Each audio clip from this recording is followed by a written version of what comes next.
గురుగారు నమస్కారం అండి. శ్రీ గురుభ్యో నమ. శ్రీమాత్రే నమ.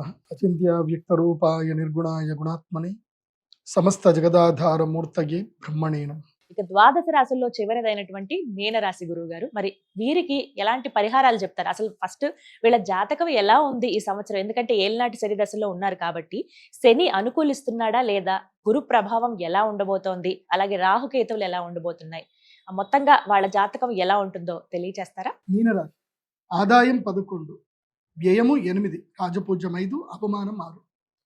ఏలినాటి శని మీనరాశి వారికి గుండెల మీద ఉన్నాడు, ఇక్కడ ఉంటాడు, విపరీతమైన దుఃఖ పెడతాడు, బాధ పెడతాడు. కానీ ఈ సంవత్సరము ఏలినాటి శని ఉన్నా కానీ మీకు 5 నెలల పాటు మిమ్మల్ని గురుగ్రహం, 5 నెలలు కాదు, 5 తర్వాత 9 నెలల పాటు మిమ్మల్ని గురుగ్రహము ప్రొటెక్ట్ చేస్తున్నారు. కాబట్టి మీనరాశి వారికి విముక్తి, కొంచెం రిలాక్సేషన్ దొరుకుతుంది. కాబట్టి మీనరాశి వారికి ఈ సంవత్సరం గురుగ్రహ అనుగ్రహం ఉంది కాబట్టి ఆదాయం బాగా ఉంటుంది. వ్యయము ఎంత ఖర్చు పెట్టినా దానివల్ల మీకు లాభమే జరుగుతుంది తప్ప నష్టం జరగదు. కాబట్టి పెట్టుబడులు పెట్టుకోవచ్చు. ఈ సంవత్సరము చక్కగా ల్యాండ్లు, భూములు కొనవచ్చు. ఏదైనా సరే ప్రశాంతంగా వ్యాపారాలు చేసుకోవచ్చు. అది కూడా జూన్ తర్వాతనే. జూన్ 1వ తారీఖు నుంచి అక్టోబర్ వరకు గురుగ్రహము పంచమ స్థానానికి వస్తాడు. పంచమ గురుడు బుద్ధికారకుడు, సిద్ధికారకుడు, యోగకారకుడు అవుతాడు. సంతానం వల్ల మంచి జరుగుతుంది, సంతానానికి మంచి కీర్తి ప్రతిష్టలు వస్తాయి. సో మంచి జరుగుతుంది మీకు. 5వ స్థానంలో గురువు వస్తున్నాడు కాబట్టి 5 నెలల పాటు. ఆ తర్వాత నవంబర్, డిసెంబర్, జనవరి వరకు మళ్ళీ గురువు ఎక్కడికి వెళ్ళిపోతాడు అంటే 6వ ఇంట్లోకి వెళ్తాడు, సింహరాశికి వెళ్తాడు.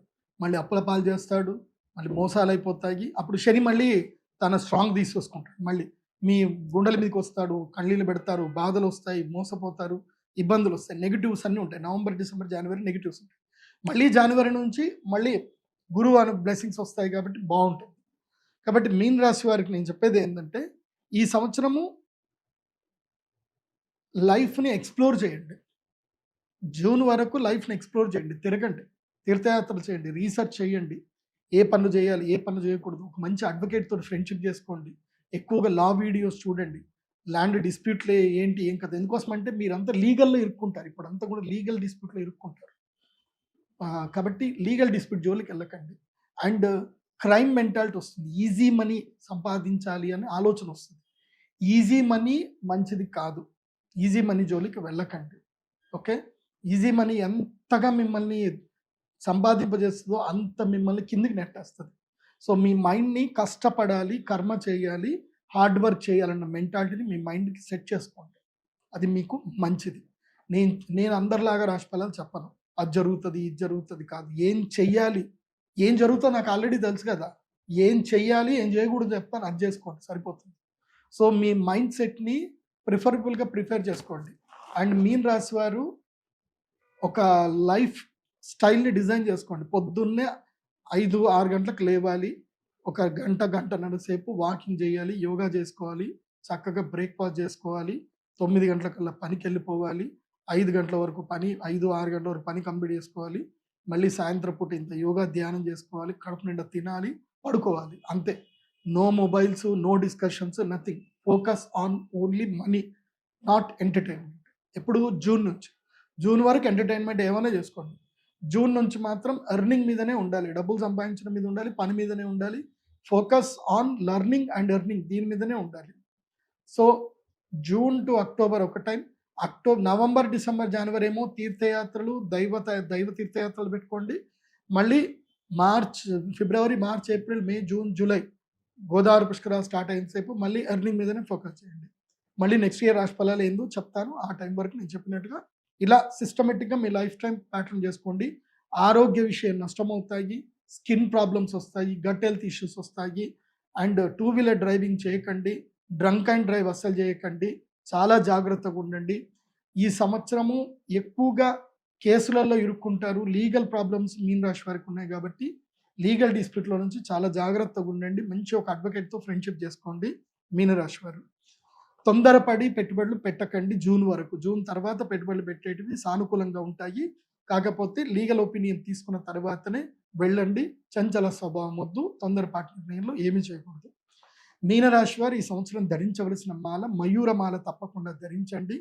అలాగే ఈ సంవత్సరము తప్పకుండా డిసెంబర్లో ఆ టైంలో అయ్యప్ప దీక్ష స్వీకరించండి.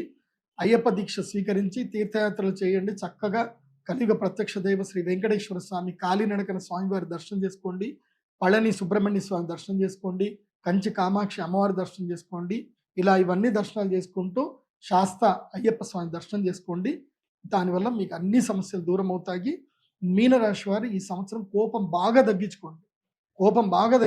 ఏ మాట మాట్లాడేటప్పుడైనా ఒక 10 సంఖ్య అనుకొని తర్వాత ఆ మాట మాట్లాడండి. దానివల్ల కాన్సిక్వెన్సెస్ ఏముంటాయని దాని మీద మాటలు మాట్లాడండి. ఈ విధంగా ఎంత యాక్టివ్గా ఉంటే ఈ సంవత్సరం మీనరాశి వారికి అంత మంచిది. ఎంత మొబైల్ పట్టుకొని ఎంత డిప్రెషన్లో ఉంటే అంత సర్వనాశనం మీనరాశికి. సో మొబైల్ని దూరం పెట్టండి, యాక్టివ్గా ఉండండి, బాగుంటుంది. విదేశాలకు వెళ్ళే ప్రయత్నాలు చేసుకోండి, వాళ్ళకు కూడా కలిసి వస్తుంది. ఆస్ట్రేలియా వెళ్ళండి, కెనడా వెళ్ళండి, బాగుంటుంది. యూకేకి వెళ్ళకండి ఎవరు. సో ఇది మీనరాశి వాళ్ళకి చెప్పేది. మీకు పరిహారం ఆల్రెడీ చెప్పాను, దర్శనం చేసుకున్న దేవాలయాలు కూడా చెప్పాను. కాబట్టి మీరు శ్రీచక్ర పీఠానికి వచ్చి మీరు 5 నెలల పాటు బగలాముఖి పూజ చేసుకోండి. ప్రతి అమావాస్య బగలాముఖి పూజ చేసుకోండి. సంకష్టహర చతుర్థి వ్రతం పట్టుకోండి. ప్రవాళ గణపతి తీసుకోండి, బాగుంటుంది. అయితే మీరు యాగం ఏదైనా చేసుకోవాలి అనుకుంటే మీకు కలిసి వచ్చే యాగము అక్షయ తృతీయ, మీకు కలిసి వచ్చే యాగము అక్షయ తృతీయ రోజు మహాలక్ష్మి యాగం చేసుకోండి. దాంతో మీ లైఫ్లో బాగుంటుంది. ఏలినాటి శని ఇబ్బంది ఉండదు. మయూరమాలను ధరించండి, ఏలినాటి శని ఇబ్బంది ఉండదు. అండ్ అందరికీ రాశి ఫలాల్లో చెప్పేటప్పుడు అందరికీ చెప్పేది ఏంటంటే, అందరూ నేను వేసుకున్న కృష్ణ స్ఫటిక మాల వేసుకోండి.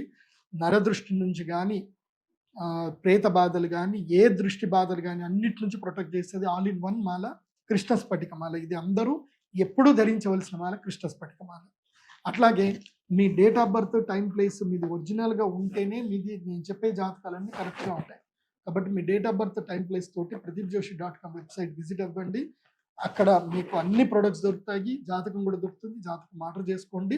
మీ జాతకంలో మీకు అదృష్ట సంఖ్య, కలిసి వచ్చే టైము, వారము, ఏ టైం బాగుండదు, ఏ వారం బాగుండదు, ఏ సంఖ్య బాగుండదు, అన్ని డీటెయిల్స్ మీకు ఉంటాయి. అవి మీరు హ్యాపీగా మీ ఇంట్లో కూర్చొని మీ PDF హోరోస్కోపు మీకు దాదాపు 11 భాషల్లో ఉంటాయి. మీరు ఏ లాంగ్వేజ్ కావాలంటే ఆ లాంగ్వేజ్లో ఆర్డర్ చేసుకొని చక్కగా చదువుకోండి, సంతోషంగా ఉండండి, తొందర పడకండి. ద్వాదశ రాశుల జాతక ఫలితాలు చాలా చక్కగా వివరించారండి. ధన్యవాదాలు గురువు గారు. సర్వే జన సుఖినో భవంతు. శ్రీమాత్రే.